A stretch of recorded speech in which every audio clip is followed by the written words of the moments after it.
శుభం వ్యాధు శ్రీ గురుభ్యో నమః. వృషభ రాశి వారికి ఫిబ్రవరి 1వ తారీఖు నుండి 15వ తారీఖు వరకు ఏ విధంగా ఉన్న విషయాన్ని మనం ఇప్పుడు విశేషం తెలుసుకోవడం ప్రయత్నం చేద్దాం. వృషభ రాశికి పంచమ స్థానంలో కేతువు, అదేవిధంగా చూస్తుంటే అష్టంలో మనకు చూసేసరికి ఆల్మోస్ట్ కుజుడు ప్లస్ శుక్రుడు ఇక్కడ ప్రభావం కనబడుతుంది. అలాగే భాగ్యంలో బుధాదిత్య యోగము, అదేవిధంగా రాజ్యంలో శనీశ్వరుడు శశిమహాపురుష యోగంలో ఉన్నాడు. అలాగే లాభంలో రాహు, వ్యయంలో గురుడు ఉన్నాడు. గురుడు ఉన్న ప్రదేశం చాలా అద్భుతంగా ఉంది కాబట్టి 12లో గురుడు అన్నంటా ఉంటాడు. ఎటువంటి సమస్యనైనా మనం కాపాడడానికి రెడీగా ఉంటాడు కాబట్టి మనం భయపడక్కర్లేదు. ఆర్థిక వ్యవహారం వచ్చినప్పుడు ఉద్యోగ ప్రయత్నాల్లో ఎస్టాబ్లిష్మెంట్ అయితే ఖచ్చితంగా జరుగుతుంది. ఎందుకంటే శశిమహాపురుష యోగంలో ఉన్నారు కాబట్టి శని అక్కడ ఇంకొక 2 సంవత్సరాలు ఉంటాడు దగ్గర. అంచేత మనకు అక్కడ ఉన్నంతకాలం మీకు ఉద్యోగరీత్యా మంచి సెటిల్మెంట్ చేయడానికి ప్రయత్నం చేస్తారు తప్ప కొత్త అవకాశాలు వచ్చినా ముందుకు వెళ్ళడానికి ప్రయత్నించండి, ఏమాత్రం భయపడక్కలే. అలాగే వ్యాపారస్తులు కూడా కొత్త వ్యాపారం కూడా ఆరంభించండి, ఎటువంటి ఆటంకకరమైన పరిస్థితి అయితే ఏర్పడదు.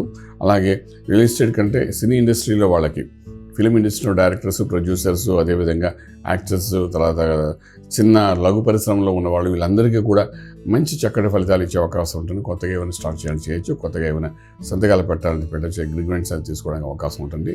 మంచి ఫలితాలు వస్తుంది, ఆర్థిక బలం పెరుగుతుంది.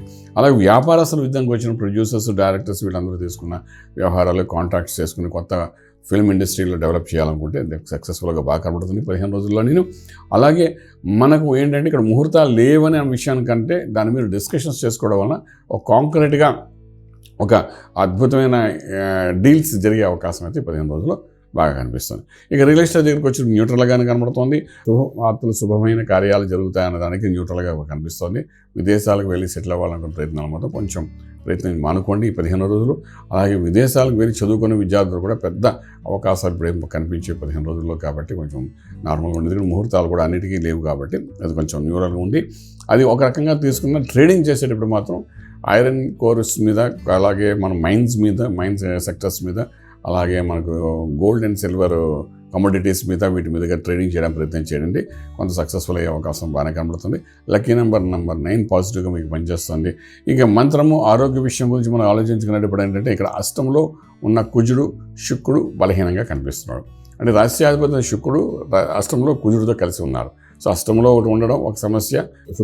శుక్రుడితో పాటు కుజుడు అక్కడ ఉన్నాడు కాబట్టి డెఫినెట్గా ఒక ఎముకలకు సంబంధించి కొన్ని దోషం చూపిస్తున్నాడు కాబట్టి అక్కడ ఎముకలకు సంబంధించినట్టు మనం ప్రయాణాలు చేసేటప్పుడు కానీ, బాత్రూంలో వెళ్ళేటప్పుడు పెద్దవాళ్ళు కానీ, చిన్నవాళ్ళు ప్రయాణం చేసేటప్పుడు కానీ, అంతకంటే చిన్నపిల్లలు ఫుట్బాల్ గేమ్స్, క్రికెట్ ఆడేటప్పుడు కానీ దెబ్బలు తగిలే అవకాశం ఉంటుంది కాబట్టి కొంచెం జాగ్రత్తగా ఉండండి. ఎముకకు సంబంధించిన ఇబ్బంది పడే అవకాశం కలుగుతుంది కాబట్టి 15 రోజులు కొంచెం అక్కడ నుండి శుక్రుడు మారేంత వరకు కానీ కొంచెం జాగ్రత్త తీసుకోవాలి, చాలా బాగుంటుంది. ఇక మంత్రం దగ్గరకు వచ్చినప్పుడు ఏంటంటే ఇక్కడ ఆల్మోస్ట్ మీకు 12 గురుడు, ఏకాదశంలో రాహువు ఉన్నాడు, శని మంచి యోగంలో కనిపిస్తున్నాడు కాబట్టి ఇక్కడ అభిషేకం, శివునికి అభిషేకం చేసుకుంటూ ముందుకు వెళ్ళడం ప్రయత్నించేయండి.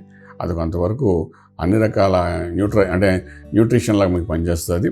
అలాగే మీకు చక్కటి ఫలితం ఇచ్చే అవకాశం కాబట్టి ఈ 15 రోజుల్లోనే శివునికి అభిషేకం మన నీళ్లతో కానీ, పాలతో కానీ, పంచామృతం కానీ ఒకసారి చేసుకుని ఆ తీర్థాన్ని అవి తీసుకోవడం ప్రయత్నించండి. శివుని యొక్క అనుగ్రహంతో కొన్ని చిన్న తెలియని మైన్యూట్ ప్రాబ్లమ్స్ ఏవైతే ఉన్నాయో అవి నుండి బయటపడడం, ఆరోగ్యవంతంగా ఉండడం, రాజ్యమార్గంలో రాజ్యం పొందడానికి అవకాశం ఉంటే చెప్పగలుగుతాం. శుభం బియాదు. ఈ వీడియో మీకు నచ్చినట్లయితే మీ మిత్రులకు షేర్ చేయండి. అలాగే మా ఛానల్ను సబ్స్క్రైబ్ చేయడం మర్చిపోవద్దు. Thank you.